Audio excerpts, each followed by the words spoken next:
नमस्कार दोस्तों, मैं विजय पाल एक बार फिर से स्वागत करता हूं आप सभी का आपके अपने channel simple maths for you में। दोस्तों, आज का जो वीडियो है वो आधारित है रीट परीक्षा 2020 जो अगले कुछ महीने में होने वाली है। लगभग अगस्त के महीने में तय है, थोड़ा बहुत आगे पीछे हो सकती है। उसके बारे में रीट परीक्षा की जो वीडियो सीरीज़ है वो हमने स्टार्ट कर रखी है। 17 लेसन उसके हम देख चुके हैं। 18वां लेसन आज का है। आज का टॉपिक है बहुभुज यानी पॉलीगन। क्या होता है बहुभुज, कैसे इसमें काम होता है, क्या क्या इसमें होता है, वो सब हम देखेंगे आज के वीडियो में। तो बहुत ही इंपॉर्टेंट वीडियो आज का होने वाला है। वीडियो शुरू करने से पहले मैं सभी से रिक्वेस्ट करूंगा कि वीडियो को लास्ट तक देखिए, फुल आवाज़ में देखिए, जितनी बड़ी स्क्रीन में हो सकता है उतनी बड़ी स्क्रीन में देखिए ताकि ईजिली क्लियरली समझ में आए। और आप यदि चैनल पे नए हों या अभी तक आपने चैनल को सब्सक्राइब नहीं किया है तो चैनल को सब्सक्राइब कर लीजिए, बेल आइकन भी दबा दीजिए ताकि आपको हर वीडियो के नोटिफिकेशन आपको मिलते रहें। क्योंकि कोई भी वीडियो यदि आपसे मिस हुई तो उस वीडियो का नॉलेज हो सकता है आपको ना मिले और कहीं ना कहीं कोई लॉस होने की संभावना है। तो इसीलिए आप इन बातों का ध्यान रखें। और चलिए शुरू करते हैं फटाफट से आज की वीडियो। आज का टॉपिक है बहुभुज पॉलीगन। क्या होता है बहुभुज? देखिए, बहु का मतलब क्या होता है हिंदी में? बहु का मतलब होता है ज़्यादा। जब कोई चीज़ एक से ज़्यादा होती है तो उसे हम क्या बोलते हैं? बहुभुज या बहु या ज़्यादा। ठीक है। भुज का मतलब होता है भुजाएं। भुज का मतलब क्या होते हैं? भुजाएं, या इंग्लिश में देखें तो साइड। यानी ऐसी फिगर, ऐसी आकृतियाँ जिसमें एक से ज़्यादा भुजाएं हों वो क्या कहलाती है? हमारी बहुभुज कहलाते हैं। ठीक है। अब पॉलीगन पे आते हैं। तो पॉली का मतलब क्या होता है? पॉली का मतलब भी बहु होता है। पॉलीमर आपने देखा होगा, बहुत सारी चीज़ें जुड़ती हैं तो उसको पॉली का मतलब बहु। और गॉन का मतलब एक तरह से साइड होता है। यानी पॉलीगन बहुभुज, ऐसी आकृति जिसमें एक से ज़्यादा भुजाएं हों उसे हम क्या बोलते हैं? बहुभुज बोलते हैं। ठीक है। अब यहाँ पर देखिए बहुभुज क्या होता है? बहुभुज बंद आकृति होती है। कैसी आकृति होती है? बंद आकृति। यानी एक से ज़्यादा भुजाओं की ऐसी बंद आकृति जिसमें एक से ज़्यादा भुजाएं, उसे हम क्या बोलते हैं? बहुभुज बोलते हैं। ठीक है। अब हम बात करते हैं बहुभुज की। कैसे होता है बहुभुज? जैसे सपोज मैंने एक ये बनाया, ये, ठीक है। ये कुछ बहुत सारी भुजाएं मैंने बनाई, 7 या 8 डजेंट मैटर। ये मैंने भुजाएं बनाई। अब ये देखिए बहुत सारी भुजाओं से ये एक बंद आकृति है, तो ये आकृति क्या कहलाएगी? हमारी बहुभुज या पॉलीगन। ठीक है। अब यहाँ पर मैं एक बात देखता हूँ, भुजाओं की संख्या को मैं लिख देता हूँ n। क्या लिख देता हूँ? भुजाओं की संख्या जो है, यानी कितनी भुजा होगी? 4 होंगी, 5 होंगी, 6 होंगी, उसको मैं क्या मान लेता हूँ? n मान लेता हूँ। क्या मान लेता हूँ? n। ठीक है। भुजाओं की संख्या n मान ली। अब यदि मैं कहूँ कि n बराबर 1, यानी ऐसा बहुभुज जिसमें भुजाओं की संख्या कितनी है? 1, तो एक भुजा से कभी भी बहुभुज नहीं बन सकता, क्योंकि एक भुजा तो सिर्फ एक रेखा होगी। तो इस तरह का बहुभुज संभव नहीं है। यदि मैं कहूँ n बराबर 2, दो भुजाओं से बंद, तो दो भुजाओं से बहुभुज जो बनेगा वो बंद होगा ही नहीं। तो इसका मतलब ये भी पॉसिबल नहीं है। भुजाओं की संख्या 1 या 2 पॉसिबल नहीं है, इसीलिए 1 या 2 का आपको नहीं लेना। अब लेते हैं n बराबर 3, यानी भुजाओं की संख्या 3। 3 भुजाओं की संख्या है तो आप देखिए 3 भुजाओं से इस तरह से ऐसी आकृति बन सकती है। तो जब भुजाओं की संख्या 3 हो तो उसे हम बोलते हैं त्रिभुज। क्या बोलते हैं? उसे हम त्रिभुज बोलते हैं। इसी प्रकार यदि भुजाओं की संख्या 4 हो जाए, ये देखिए इस तरह से यदि मैं 4 भुजाओं से बंद आकृति लूँ तो इसको हम बोलेंगे क्या? चतुर्भुज। क्या बोलेंगे? चतुर्भुज। यदि मैं भुजाओं की संख्या 5 कर दूं, n बराबर 5, तो इस तरह से 5 भुजाओं से जो बंद आकृति बनेगी उसे हम क्या बोलेंगे? पंचभुज। क्या बोलेंगे? पंचभुज।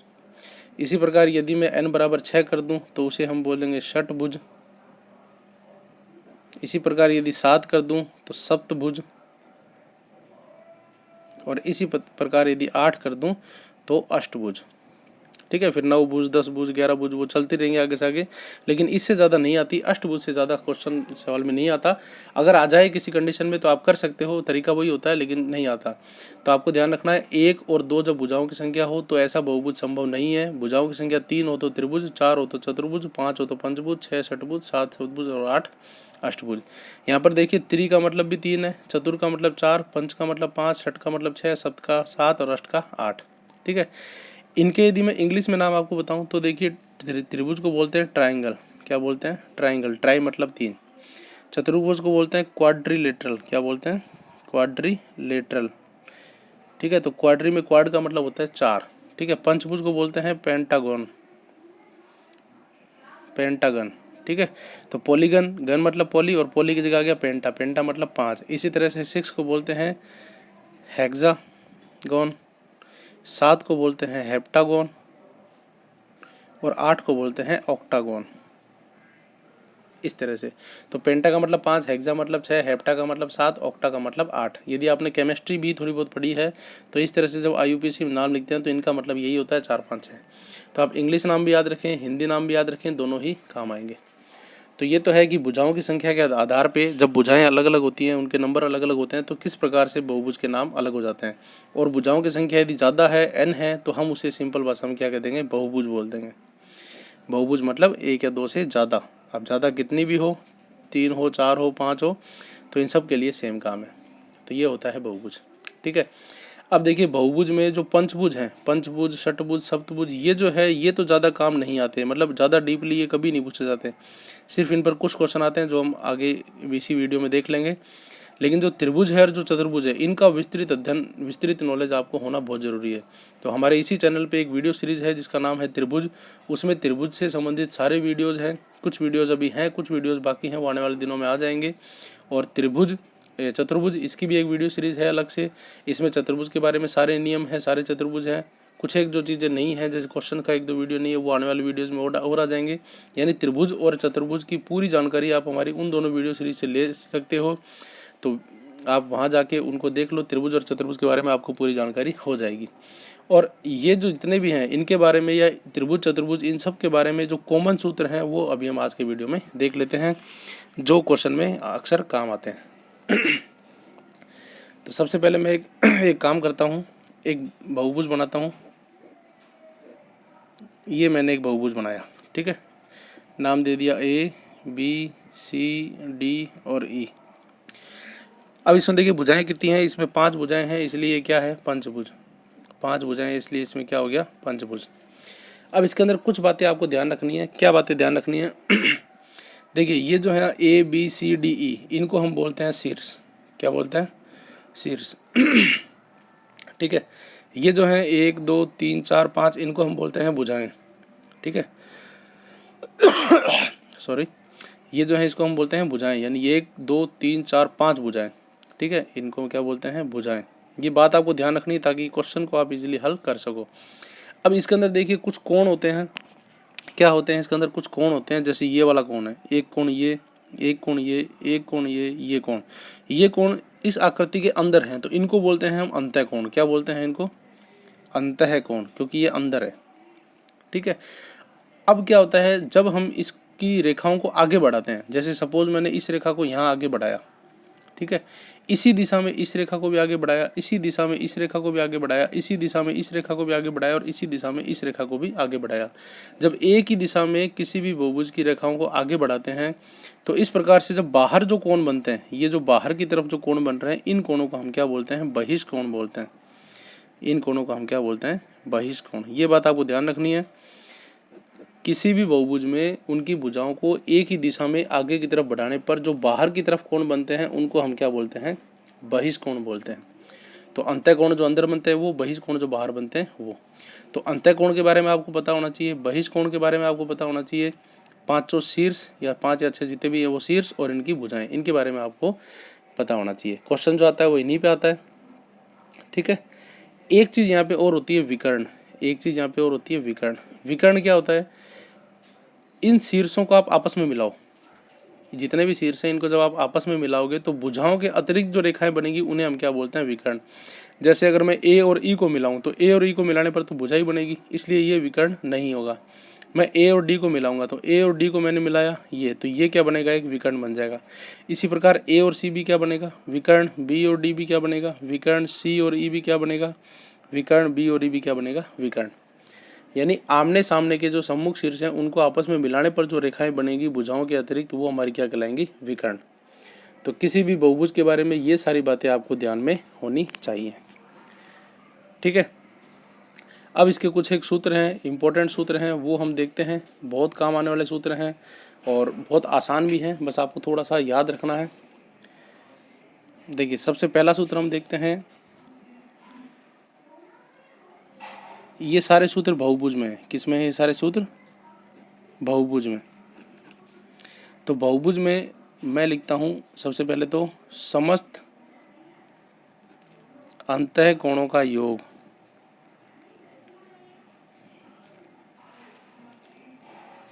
समस्त अंतःकोणों का योग।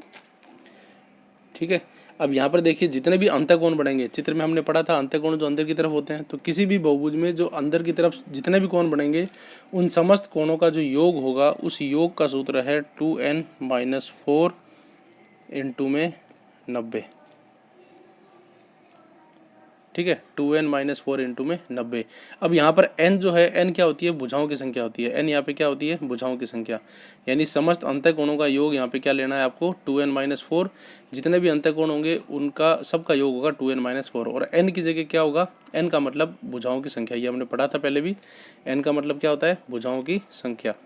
ठीक है, यह बात आपको सूत्र याद रखना है। किसी भी बहुभुज में जितने भी अंतःकोण होते हैं उन सब का योग हमेशा ये होगा। ठीक है, अब एक बार मैं यहाँ पे n की जगह 3 रख के देखता हूँ। क्या रख के देखता हूँ, n की जगह 3। तो जब n की जगह 3 रखते हैं तो उसको हम क्या बोलते हैं, त्रिभुज।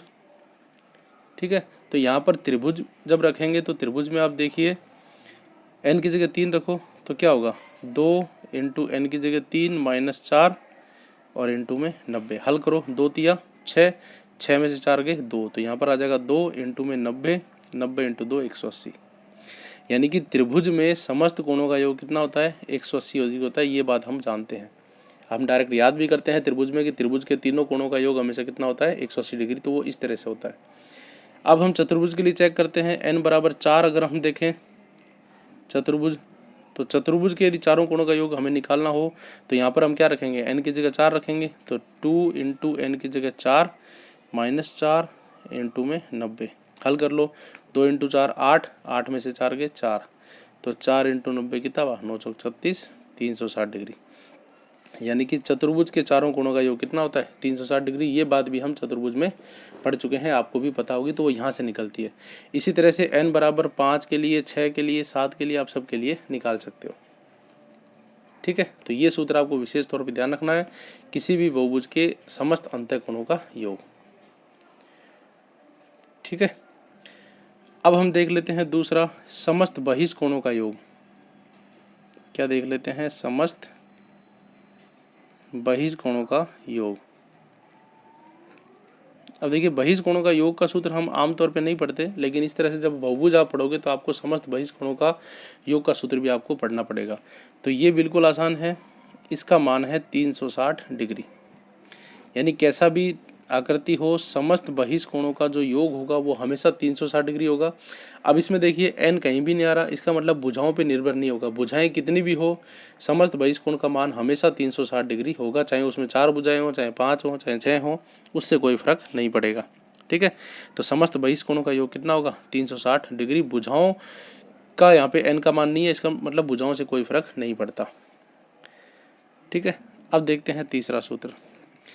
तीसरे में हम मानते हैं कि समस्त कोण बराबर हैं। एक बार हम क्या मानते हैं तीसरे में, कि समस्त कोण बराबर हैं। देखिए भुजाएं बड़ी छोटी हो तो कोण भी अलग अलग हो सकते हैं, लेकिन एक बार के लिए हम मान लेते हैं कि समस्त कोण क्या है, बराबर। जब समस्त कोण बराबर हैं तो प्रत्येक अंतःकोण का मान अगर मेरे को निकालना है, क्या निकालना है, प्रत्येक अंतःकोण का मान। मैं यहाँ पे एक बात और बताना चाहूँगा कि समस्त कोण जब बराबर होते हैं, इसका मतलब समस्त भुजाएं भी बराबर हैं, तो उसे हम समबहुभुज बोलते हैं। क्या बोलते हैं हम, समबहुभुज। यानी बहुभुज मतलब ऐसा बहुभुज जिसकी सारी भुजाएं समान हो। भुजाएं समान होंगी तो ही कोण समान होंगे, तो उसे हम क्या बोलते हैं, समबहुभुज। यानी हम एक बार मान लेते हैं इस तीसरे सूत्र के लिए कि समस्त कोण बराबर है, वो एक समबहुभुज है। तो प्रत्येक अंतःकोण का मान। अब देखिए अंतःकोणों का योग कितना था, अंतःकोणों का योग था ये, और यदि उसमें n भुजाएं हैं तो जब हम n भुजाएं हैं तो n ही कोण होंगे। तो हम इसको अगर n से डिवाइड कर दें तो वो हमारे पास प्रत्येक अंतःकोण का मान आ जाएगा। यानी प्रत्येक अंतःकोण का मान होगा 2n-4 बट्टे में n और इंटू में 90। यही सूत्र है, 2n-4 इंटू 90। ठीक है, अब यहाँ पर हमने क्या किया, इसको n से डिवाइड कर दिया, तो 2n-4 बट्टे में n इंटू 90, ये हमारे पास आ गया प्रत्येक अंतःकोण का मान।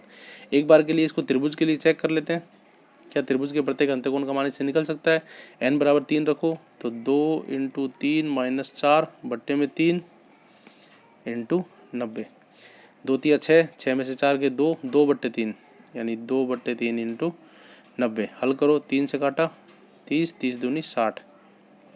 यानी अगर त्रिभुज में तीनों भुजाएं समान हो, सम त्रिभुज हो, या समबाहु त्रिभुज बोलते हैं, तो उसके अंदर प्रत्येक कोण का मान कितना होता है, 60 होता है। बिल्कुल सही, हमें याद भी है। तो इस तरह से ये आप त्रिभुज में, चतुर्भुज में, किसी में भी प्रत्येक अंत्यकोण का मान निकाल सकते हो इस सूत्र की सहायता से।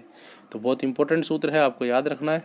ठीक है, ये हो गया आपके पास प्रत्येक अंत्यकोण का। और इसी प्रकार हम देख लेते हैं प्रत्येक बहिष्कोण का। प्रत्येक बहिष्कोण का मान, अब देखिए बहिष्कोण का पूरा मान कितना था, 360। तो आप इसको n से डिवाइड कर दो, जितनी भुजाएं हैं। टोटल मान 360 था। अंत्यकोण में भी हमने यही किया, जो समस्त कोणों का योग था उसको n से डिवाइड कर दिया। यहाँ पर भी बहिष्कोणों का जो योग था, फिक्स था 360, उसको भी हमने n से डिवाइड कर दिया। तो यहाँ पे बहिष्कोणों का भी मान कितना आ गया, ये। यहाँ पर भी आपको ध्यान रखना है कि वो समबहुभुजी है, मतलब सभी क्या है, बराबर है। तो बहिष्कोण का, प्रत्येक बहिष्कोण का मान कितना आ गया, प्रत्येक बहिष्कोण का मान आ गया 360/n। त्रिभुज के लिए यदि हम चेक करें, या सपोज एक बार चतुर्भुज के लिए चेक कर लेते हैं, तो n की जगह हम कितने रखेंगे, 4। तो 360 डिग्री बट्टे 4 काटेंगे तो कितना आ गया, 90। यानी चतुर्भुज को यदि हम सम चतुर्भुज माने तो प्रत्येक बहिष्कोण का मान हमेशा कितना होगा, 90 डिग्री होगा। ठीक है, तो इस प्रकार से हम ये चीज़ ज्ञात कर सकते हैं। तीसरे और चौथे सूत्र में आपको ये मानना है कि प्रत्येक कोण बराबर है, प्रत्येक भुजा बराबर है, समबहुभुज मानना है। ठीक है, और अब हम देख लेते हैं एक सूत्र विकर्ण का। किसका, विकर्ण का। तो विकर्ण ज्ञात करने के लिए विकर्णों की संख्या का सूत्र है, यानी कोई भी आकृति, कोई भी समबहुभुज आपको दिया गया हो तो उसके अंदर विकर्ण कितने होंगे, विकर्णों की संख्या कितनी होगी, उस विकर्णों की संख्या का एक सूत्र है जो आपको ध्यान में रखना है। जैसे सूत्र है n-1/2 - n, ये सूत्र है। ये सूत्र थोड़ा सा अलग है, टिपिकल है, आपको याद ही करना है। विकर्णों की संख्या का सूत्र क्या है, n-1/2 - n। विकर्ण क्या होता है, मैंने आपको बताया था, जितने भी शीर्ष हैं उनको जब हम आपस में मिलाएंगे तो भुजाओं के अतिरिक्त जो भी रेखाएं होंगी एक दूसरे के सामने के शीर्षों से, वो हमारी क्या कहलाएंगी, विकर्ण। तो ये विकर्ण की संख्या ज्ञात करने का सूत्र है n-1/2 - n। ठीक है, अब एक बार त्रिभुज के लिए हम इसे चेक करते हैं कि त्रिभुज के अंदर कितने विकर्ण होंगे।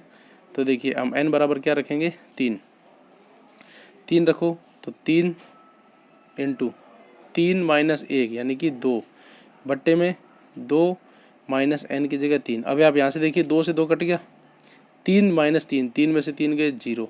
यानी त्रिभुज में एक भी विकर्ण नहीं होगा, त्रिभुज में विकर्ण सारे क्या होंगे, 0। क्योंकि यहाँ पे -n है, भुजाओं को हटाना है, भुजाओं को नहीं मानना। विकर्ण की परिभाषा में भी ये था कि भुजाओं को नहीं मानना, उसके अलावा जितने भी होंगे उसको मानना। तो त्रिभुज में विकर्ण कितना आगे, 0। हम चेक करते हैं, ये है त्रिभुज। आप तीनों बिंदुओं को आपस में मिलाओ, इसको इन दो से मिला सकते हो, ये भुजाएं हुई ये। यानी जब प्रत्येक शीर्ष को आपस में मिलाओगे तो भुजाओं के अतिरिक्त इसमें एक भी ऐसी रेखा नहीं आएगी। इसका मतलब त्रिभुज में विकर्णों की संख्या कितनी होगी, 0। अब एक बार चतुर्भुज में और चेक कर लेते हैं, जगह थोड़ी कम है इसलिए मैं यहाँ पे चेक कर लेता हूँ। n बराबर रखते हैं 4। चतुर्भुज में विकर्णों की संख्या हम 4 चेक करते हैं। तो यहाँ पर रखो n की जगह 4, n की जगह आपको क्या रखना है, 4 रखना है।